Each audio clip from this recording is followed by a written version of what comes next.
নমস্কাৰ শ্ৰদ্ধাৰ শিক্ষাগুৰুসকল আজি আমি এই ভিডিঅ'টোৰ জৰিয়তে ৰাজ্যৰ কিছুমান শিক্ষক কৰ্মচাৰী আছে তেওঁলোকৰ প্ৰাপ্যৰ পৰা সদায় বঞ্চিত হৈ আহি আছে আৰু একাংশ শিক্ষক শিক্ষয়িত্ৰী আছে তেওঁলোকে সম্পূৰ্ণভাৱে স্কেল পে দৰমহা পাবলৈ সক্ষম হৈছে।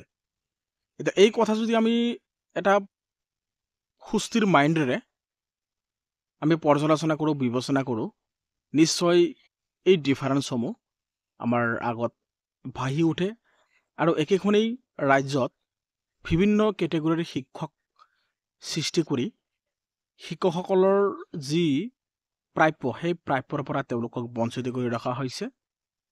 একেই অন্যান্য শিক্ষকসকলে যেনেকৈ ৰাতিপুৱা 9 বজাৰ পৰা 3 বজালৈ পাঠদানত কৰ্মৰত ব্যস্ত হৈ থাকে, সেই শিক্ষকসকলো এক শ্ৰেণীৰ শিক্ষক আছে টিউটৰ শিক্ষক নাম দিছে এটা কেটেগৰীত পেলাই এই শিক্ষকসকলক দুৰ্ভগীয়া শিক্ষক হিচাপে নিৰ্বাচিত হৈছে। এতিয়া যদি আমি লক্ষ্য কৰোঁ এগৰাকী বিধায়কৰ দৰমহা 1,73,000 টকা। গতিকে মন্ত্ৰী বিধায়কসকলৰ দৰমহা যদি 1,73,000 টকা হয় আৰু মুখ্যমন্ত্ৰী মন্ত্ৰী বিধানসভাৰ অধ্যক্ষ উপাধ্যক্ষ আৰু বিৰোধী দলৰ সদস্যসকলৰ দৰমহা 1,73,000 টকা। কিন্তু আমি যদি লক্ষ্য কৰোঁ এই শিক্ষকসকল যেতিয়া ৰিটায়াৰমেণ্ট হয় আপোনালোকে নিশ্চয় গম পায় পুৰণি পেঞ্চন ব্যৱস্থা যিটো বন্ধ কৰি ৰখা হৈছে অল পেঞ্চন স্কিম। এগৰাকী বিধায়কে যেতিয়া পেঞ্চন পায় শিক্ষকসকল গোটেই বছৰ চাকৰি কৰি অৱশেষত NPS ল'ব লগা হৈছে। কিন্তু মন্ত্ৰী বা বিধায়ক এজনে মাত্ৰ 5 বছৰৰ কাৰণে নিৰ্বাচিত হৈ তেওঁ লাইফ টাইম OPS গ্ৰহণ কৰে। এগৰাকী বিধায়কে পেঞ্চন 60,000 টকা আৰু এগৰাকী অংগনবাদী কৰ্মীৰ দৰমহা 6,000 টকা। এখেতসকলে পেঞ্চন নাপায়। এগৰাকী অংগনবাদী সহায়িকাৰ দৰমহা 4,500 টকা আৰু তেওঁলোকো পেঞ্চন নাপায়।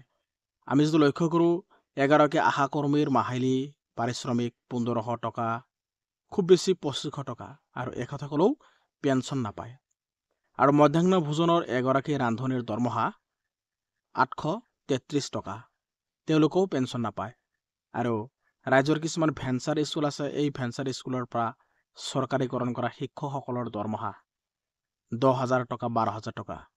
এখেতে কিন্তু চৰকাৰী স্কুলত তেওঁলোক কৰ্মৰত, তেওঁলোকক টিচাৰ বুলি গণ্য কৰা নহয়, তেওঁলোকক গণ্য কৰা হৈছে সম্পূৰ্ণ টিউটৰ হিচাপে। গতিকে গৃহৰক্ষী বাহিনীৰ জোৱান হোমগাৰ্ডসকলৰ দৰমহা মাহে 3,500 টকা। এখেতসকলক অৱশ্যে বঢ়াই দিছে, বৰ্তমান হোমগাৰ্ডসকলৰ 25,000 কৰিছে। অৰুণোদয় আঁচনিত হিতাধিকাৰীসকলক দিয়ে মাহে 1,250 টকা। PM কিষাণ নিধিৰ হিতাধিকাৰীসকলক মাহে 500 টকা আৰু পেঞ্চন মাহে মাহে 250 টকাকৈ পায় আৰু বিধৱা পেঞ্চন মাহে 300 টকা আৰু বহুতো উদাহৰণ আছে। মূল কথা হ'ল এতিয়া মন্ত্ৰী বিধায়কসকলৰ দৰমহা আৰু পেঞ্চন 50% বঢ়াবলৈ যি যুঁজা কৰিছে অসম চৰকাৰে, এতিয়া মন্ত্ৰী বিধায়কসকলৰ দৰমহা 50% আৰু বাঢ়ি যাব। এনেকৈ যদি বাঢ়ে তেওঁলোকৰ দৰমহা প্ৰায় 2,60,000 টকা হৈ যাব। গতিকে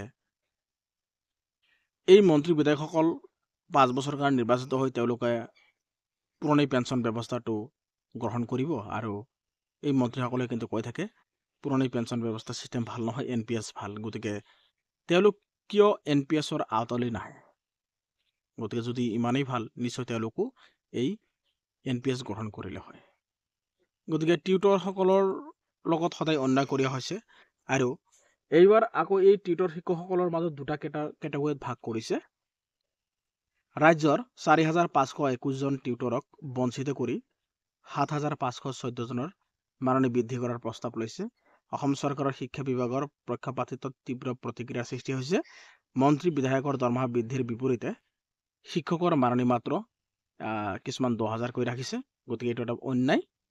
অসম চৰকাৰৰ শিক্ষা বিভাগৰ দ্বাৰাই ৰাজ্যখনত 1991 চনৰ পৰা 96 চনত নিযুক্তি লাভ কৰা শিৱসাগৰ জিলাৰ 1,540 গৰাকী শিক্ষকৰ নিযুক্তিক অবৈধ আখ্যা দি শিক্ষা বিভাগে বহু কেইবাৰ তদন্তৰ আওতালৈ অনাৰ পাছত 2021 চনত প্ৰশিক্ষণপ্ৰাপ্ত আৰু প্ৰশিক্ষণ নথকা শিক্ষক এই দুটা শ্ৰেণীত ভাগ কৰি পুনৰ নিযুক্তিৰ ব্যৱস্থা কৰে।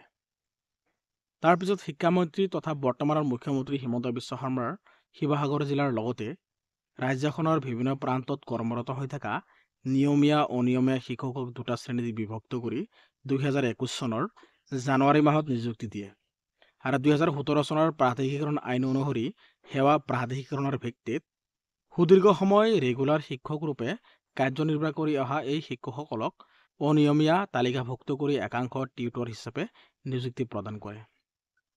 গতিকে 2021 চনৰ জানুৱাৰী মাহত নিযুক্তি দিয়া এই 4521 গৰাকী টিউটৰক একমডেড টিউটৰ বুলি নামকৰণ কৰি তেওঁলোকক 10,800 টকাৰ মাননি আগবঢ়াই আহিছে। কিন্তু একেখন চৰকাৰে 2021 চনৰ ফেব্ৰুৱাৰী মাহত নিযুক্তি দিয়া 7,514 গৰাকী টিউটৰক শিক্ষা বিভাগে মাননি বৃদ্ধি কৰি একেবাৰে 10,800 টকাৰ পৰা 22,000 আৰু 26,000 টকালৈ বৃদ্ধি কৰে। আপোনালোকে নিশ্চয় গম পাইছে, 26,000 নহয়, আচলতে 20,000ৰ পৰা 22,000। ইয়াৰ ভিতৰত বিজ্ঞান শিক্ষক, জুনিয়ৰ কলেজ শিক্ষক আৰু উচ্চতৰ মাধ্যমিক বিদ্যালয়ত কৰ্মৰত হৈ থকা শিক্ষক শিক্ষয়িত্ৰীসকলক 26,000লৈ বৃদ্ধি কৰাৰ প্ৰস্তাৱ আছে। উল্লেখযোগ্য যে 2021 চনৰ জানুৱাৰীত নিযুক্তি পোৱা একমডেড টিউটৰসকলক শেহতীয়াভাৱে বৃদ্ধি কৰা 1,200 টকা মাননিৰ পৰা বঞ্চিত কৰাৰ লগতে আন টিউটৰৰ দৰে মাননি বৃদ্ধি নকৰি পুনৰ শিক্ষা বিভাগে একমডেড টিউটৰসকলক বঞ্চনা কৰি অন্ধকাৰ দিশলৈ ঠেলি দিয়াত ৰাজ্যত কৰ্মৰত হৈ থকা এই 4,521 গৰাকী টিউটৰক যি বঞ্চনা কৰিছে তেওঁলোকৰ মাজত এতিয়া তীব্ৰ প্ৰতিক্ৰিয়াৰ সৃষ্টি হৈছে। নিযুক্তিকে দিন ধৰি 4,521 গৰাকী একমডেড টিউটৰসকলে শিক্ষা বিভাগৰ দ্বাৰাই দিয়া সকলো নিৰ্দেশনা পালন কৰাৰ লগতে পূৰ্ণাংগ শিক্ষকৰ দ্বাৰা নিয়মীয়া পাঠদান কৰি অহাৰ পাছতো শিক্ষা বিভাগে তেওঁলোকৰ মাননি বৃদ্ধি নকৰা বিষয়টোক লৈ উক্ত টিউটৰসকলৰ তেওঁলোক মানসিকভাৱে ভাগৰি পৰিছে। টিউটৰৰ মাজত দুটা শ্ৰেণীত বিভক্ত কৰি সম্পূৰ্ণ বৈষম্যমূলক দৃষ্টিভংগীৰে টিউটৰসকলৰ মাননি বৃদ্ধি কৰাত একমডেড টিউটৰসকলৰ মানসিকভাৱে তেওঁলোকে ভাগি পৰিছে। চৰকাৰৰ দৃষ্টিত শিক্ষকৰ অযোগ্য বুলি বিবেচিত হৈ অনুকম্পাৰ সৃষ্টিৰে নিযুক্তি দিয়া 4,521 গৰাকী একমডেড টিউটৰৰ মাননি বৃদ্ধিৰ ক্ষেত্ৰত শিক্ষা বিভাগে গ্ৰহণ কৰা পদক্ষেপমূলক ভূমিকাক লৈ সন্দেহৰ সৃষ্টি হৈছে আৰু অসমৰ প্ৰশিক্ষণৰ লগতে নিপুণ অসমৰ প্ৰশিক্ষণৰ লগতে নিৰ্বাচনৰ দায়িত্বত পালন কৰি অহা এই 4,521 গৰাকী একমডেড টিউটৰৰ মাননি বৃদ্ধি নকৰাৰ ৰহস্য কি? 1991 চনৰ পৰা শিক্ষা বিভাগৰ ষড়যন্ত্ৰৰ বলি হৈ 2021 চনত টিউটৰ ৰূপে নিযুক্তি পোৱা এই 4,521 গৰাকী একমডেড টিউটৰৰ মাননি বৃদ্ধি নকৰি পুনৰাই শিক্ষা বিভাগে প্ৰাপ্যৰ পৰা বঞ্চিত কৰাত টিউটৰসকলৰ মাজত উদ্বেগজনক পৰিস্থিতিৰ সৃষ্টি হৈছে। নিয়মীয়া শিক্ষকৰ দৰে দায়িত্ব পালন কৰাৰ পাছতো শিক্ষা বিভাগে মাননি বৃদ্ধিৰ ক্ষেত্ৰত যোগ্যতা বিবেচনা নকৰি 4,521 গৰাকী একমডেড টিউটৰসকলক তেওঁলোকৰ ভৱিষ্যতক লৈ শংকিত। 2021 চনত নিযুক্তি পোৱা এই 4,521 গৰাকী একমডেড টিউটৰৰ মাননি বৃদ্ধিৰ ক্ষেত্ৰত বিবেচনা কৰিবলৈ শিক্ষা বিভাগীয় মন্ত্ৰীয়ে প্ৰতিবেদন দাখিল কৰাৰ পাছত শিক্ষা বিভাগে টিউটৰসকলৰ মাননি বৃদ্ধিত গুৰুত্ব প্ৰদান নকৰাত ৰাজ্যজুৰি সৃষ্টি হৈছে প্ৰতিক্ৰিয়া। এতিয়া বহুতো শিক্ষক শিক্ষয়িত্ৰীসকলে তেওঁলোকৰ প্ৰাপ্যৰ কাৰণে এই জুলাই মাহতেই তেওঁলোকে কিছুমান কাৰ্যসূচী গ্ৰহণ কৰিব আৰু ইয়াৰ ধাৰাবাহিক তেওঁলোকে যি আন্দোলন প্ৰক্ৰিয়া আৰম্ভ কৰিব সেই বিষয়ে আমি আমাৰ এই চেনেলৰ জৰিয়তে আপোনালোকে বাতৰিসমূহ লাভ কৰিবলৈ সক্ষম হ'ব আৰু তাৰ কাৰণে আপোনালোকে আমাৰ এই চেনেলৰ লগত জড়িত হৈ থাকিব। গতিকে তেওঁলোকৰ এই দুৰ্ভগীয়া শিক্ষকসকলৰ যি গণতান্ত্ৰিক অধিকাৰ, তেওঁলোকৰ যি মাননীয় প্ৰাপ্যৰ অধিকাৰ যেতিয়া সমাহাৰত যাতে সকলোৱে লাভ কৰে তাৰ কাৰণে অবিৰতভাৱে আমি গণতান্ত্ৰিকভাৱে আমি মাত মাতি যাম। আমি বহুদিনৰ পৰা মাত মাতি আহিছোঁ টিউটৰ শিক্ষকসকলৰ বিষয়ে আৰু ভেঞ্চাৰ শিক্ষয়িত্ৰীসকলৰ বিষয়ে। গতিকে আমাৰ এই চেনেলৰ জৰিয়তে আমি ধাৰাবাহিকভাৱে আমি গণতান্ত্ৰিকভাৱে আমি নিউজসমূহ সম্প্ৰচাৰ কৰি চলাই যাম। আপোনালোকৰ ভিডিঅ'সমূহ শ্বেয়াৰ কৰিব, ছাপোৰ্ট কৰিব, তেতিয়াহে আমি নতুন নতুন ভিডিঅ'সমূহ বনাবলৈ উৎসাহ পাম।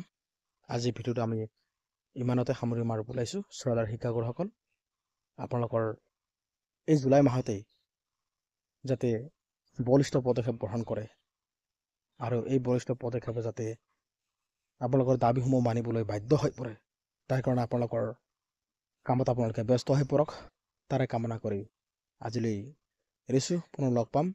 ধন্যবাদ।